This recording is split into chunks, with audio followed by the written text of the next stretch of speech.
আজ মজার একটা রেসিপি তোমাদের সঙ্গে শেয়ার করতে চলেছি। ঝিঙে দিয়ে মুসুর ডালের রেসিপি। একবার খেলে বারবার খেতে ইচ্ছা করবে। গরম ভাত বা রুটির সঙ্গে এই ধোঁয়া ওঠা ডাল স্বাদে একদম দুর্দান্ত। কম উপকরণ একদম সহজ পদ্ধতিতে বানাবো এমন টেস্টি রেসিপি যে সবাই আঙুল চাটতে থাকবে। শেষে একটা ছোট্ট টিপস দেবো, যেটা দিলে ডালের স্বাদ 2 গুণ বেড়ে যাবে। আসসালামু আলাইকুম, welcome to my channel kitchen এলেন অফিসিয়াল। তোমরা কেমন আছো বন্ধুরা? আশা করছি যে যেখান থেকে ভিডিও দেখছো অনেক ভালো আছো। তো ঝিঙে দিয়ে মুসুর ডাল বানানোর জন্য আমি ঝিঙে নিয়েছি দেখো, আর নিয়েছি একটা আলু। তো ঝিঙে আলু আমি খোসা কেটে নেব, নিয়ে ভালো করে ধুয়ে নেব। আর নিয়েছি মুসুর ডাল, মুসুর ডালটা ভালো করে ধুয়ে নেব। ঝিঙেটা আমি ঠিক এইভাবে কেটে নিয়েছি দেখো, একটু বড় বড় করে মোটা করে। তো আলুগুলো মাছের আলুর মতো করে কেটে নিয়েছি দেখো, যেভাবে আমরা মাছের আলু কাটি না মাছ রান্না করার জন্য, ওইভাবে কেটে নিয়েছি। ফ্রাই প্যান বসিয়ে দিলাম, দিয়ে দিলাম অল্প একটু সর্ষের তেল। তো ডালটা তোমরা হাতে মেখেও মানে বানাতে পারো, ওটা হাতে মেখেও করলেও ভালো লাগে, কিন্তু আমি যে পদ্ধতিতে করছি এটা দিয়ে করলে কী হবে, এইভাবে করলে ডালটা রান্না খেতে আরও খুব সুস্বাদু হয়। তো দেখো আমি প্রথমে ফোড়নে দিয়ে দিলাম তেজপাতা, তারপরে দিয়ে দিলাম অল্প একটু পেঁয়াজ কাটা, কুচি করা পেঁয়াজ আগে থেকে কেটে রেখেছিলাম, ওটা দিয়ে দিলাম। তো দিয়ে একটু নেড়ে চেড়ে নিচ্ছি দেখো, একটু ভেজে নেব। তোমাদের যদি ভালো লাগে বন্ধুরা, প্লিজ লাইক দিয়ে ভিডিওটা কন্টিনিউ করবে। আর আমার চ্যানেলে যে সকল বন্ধুরা নতুন, যদি তোমাদের ভালো লেগে যায় লাইক দিয়ে সাবস্ক্রাইব করে পাশে থেকে যেতে পারো। তো আমি অল্প একটু গুঁড়ো লঙ্কা দিলাম, মানে ঝাল লঙ্কা অল্প দিয়েছি,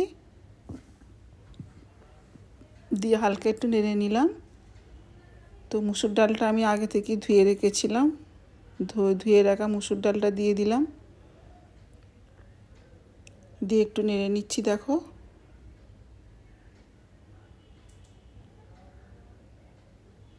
এবারে দিয়ে দেবো সব রকম মশলা, দিয়ে দিলাম হলুদ গুঁড়ো, সব পরিমাণ মতো দিতে হবে, ধনে গুঁড়ো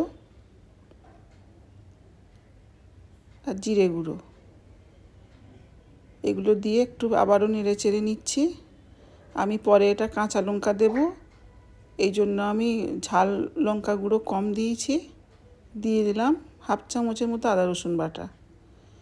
এবার ডালটাকে একটু ভালো করে কষিয়ে নেব। এইভাবে কষিয়ে রান্না করলে না এই ডালের স্বাদ অনেক গুণ বেড়ে যায়।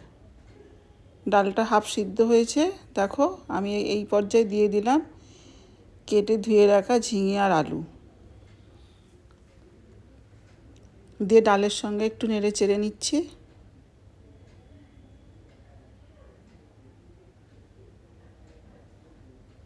ঝিঙে একটু মিষ্টি মিষ্টি হয় খেতে, তো ঝাল এই জন্যেই আমি কম দিচ্ছি একদম। এখন আমি দিয়ে দিচ্ছি নুন স্বাদ মতো, দিয়ে আবার একটু নেড়ে চেড়ে নিচ্ছি। এইভাবে করে ঝিঙে দিয়ে যদি ডাল রান্না করা হয় না বন্ধুরা, ভাত বা রুটি আর কিছু লাগবে না, এই দিয়েই খাওয়া হয়ে যাবে, এত খেতে টেস্টি হয়। তো দেখো ঝিঙে আলু খুব সুন্দরভাবে সেদ্ধ হয়ে গেছে, ডালও তো সেদ্ধ হয়ে গেছে দেখো।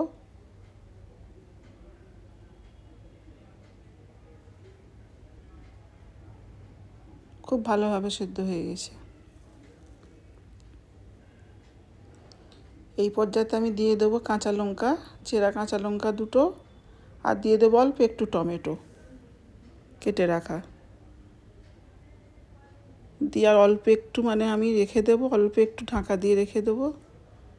এবার দিয়ে দেবো আমি চিনি, দিয়ে অল্প একটু পানি দেবো আমি। এটা খুব বেশি ঘন বা খুব বেশি পাতলা হবে না, মিডিয়াম হবে দেখো, ঠিক এরকম। পরে আবার টেনে ঘন হয়ে যাবে।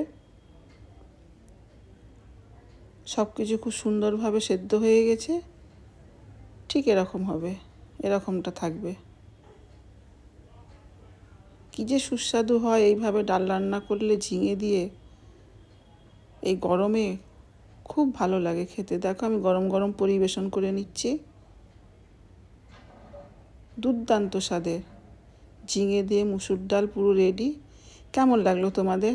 কমেন্টে জানাবে। যদি খুব ভালো লেগে যায় সাবস্ক্রাইব করে পাশে থেকে যাবে, শেয়ার করে দেবে বন্ধুবান্ধব আত্মীয় স্বজনের মাঝে। আর এরকম নতুন নতুন রেসিপি দেখতে চাইলে শিখতে চাইলে কিচেন এলেন অফিসিয়ালের পাশে থেকো, সঙ্গে থেকো। আবারও দেখা হবে অন্য কোনো ভিডিওতে, অন্য কোনো নতুন রেসিপি নিয়ে। ততদিন তোমরা ভালো থেকো, সুস্থ থেকো। তারপর সব শেষে আমি দিয়ে দেবো ভাজার জিরে গুঁড়ো। এটা দেওয়ার জন্য না এই ডালের স্বাদ আরও 2 গুণ বেড়ে যাবে।